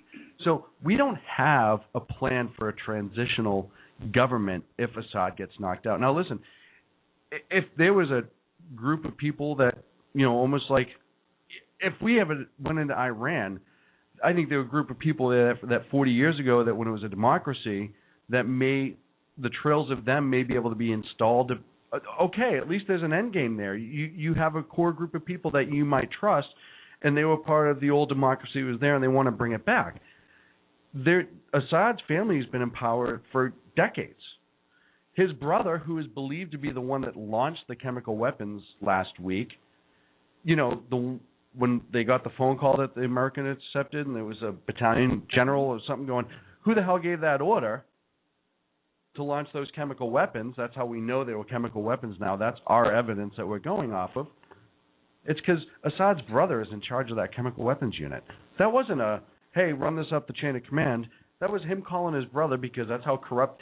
Any nation where a brother is in charge of a giant military unit and had no military training prior, there's something wrong there. But that's how this was launched, is Assad called, or Russia called his brother and said, hey, launch that. Who knows? Because you can't tell me that they have, and I know Syria's got a big army, but all their advisory comes from Russia. All their military ability and training comes from Russia. So at some point, just like with Iraq, when Russia didn't want us to go into Iraq, and then we got there and we started finding all this stuff that Russia was selling to them that they weren't because of embargoes and stuff like that, this is going to stink back to Russia, in my opinion, if we go in that far. Yeah, probably. But again, we even talked about that. Oh, and France too, in Iraq. I know you're all gung-ho on this one because you didn't sell them anything, but I don't know if you remember when we went into Iraq, we found some of your equipment that wasn't supposed to be sold to them either, you weasels. Sorry. That's okay. Hey, did you know their flag is not just all white? I've heard that. See, I thought the red and the blue were for contrast. I wonder if we can get this into every single show I'm we do. going to try to. I need to go to bed. Hey, real quick, and we were going to get to it tonight, and we didn't. There's a bill out there right now from two Democratic wingnuts, one from New Jersey and one from Chicago, that they want to up the already 11% tax on firearms and ammunition to 20%. I thought it was 50%. Oh, I'm sorry, from 11 to 50% on bullets, and I believe the handguns would double to 22%. So that's good, the right? Gun Violence Prevention and Safe Communities Act, because that'll really help. Yep. So if you have a problem with that, you can email William Parcell from New Jersey, he's a Democrat, and Danny Davis, he's a Democrat out of Illinois, and just tell them what you really think about that. I'm sure if you go to the website, you can find their emails, or call them. They must love getting phone calls. They must love getting phone calls, or just reload your own. But even they're going to do it on gunpowder and anything that even remotely has to do with guns. They're probably going to do an elastic. So if you have an elastic gun, you have to pay that much more. I wouldn't put it past them at this point. Or like a crossbow. Hey, my friend, thank you very much. I will see you next week. Yes, you will. I know I will. Sacco, thank you, sir, for all your hard work again tonight here on the Sackheads Radio Show. Check us out, sackheadsradio.com. Check us out at the405radio.net. And we are on Facebook and Twitter. Follow us on Twitter, because I'm not going to brag or anything, but we're pretty damn funny. We'll see you next Wednesday at 8 o'clock Pacific time. That's 10 o'clock.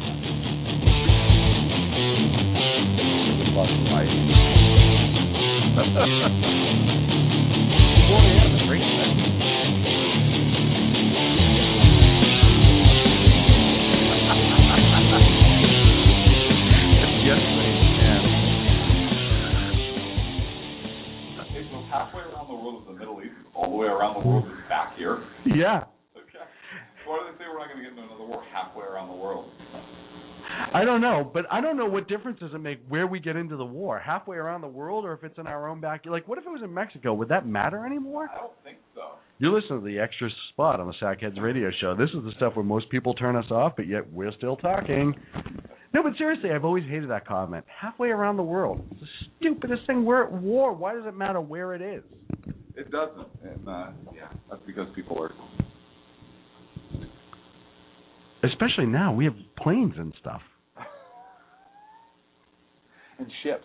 Like, I understand halfway around the world when we were, like, on wooden ships. Wouldn't Obama want to get into a war closer to home because he'd use less oil to and get gas there? To get there. Right? That's jet fuel and all that Not very green stuff. of him. Not very green I think at the all. environmentalists should just really be all over this. It's like a whole expose.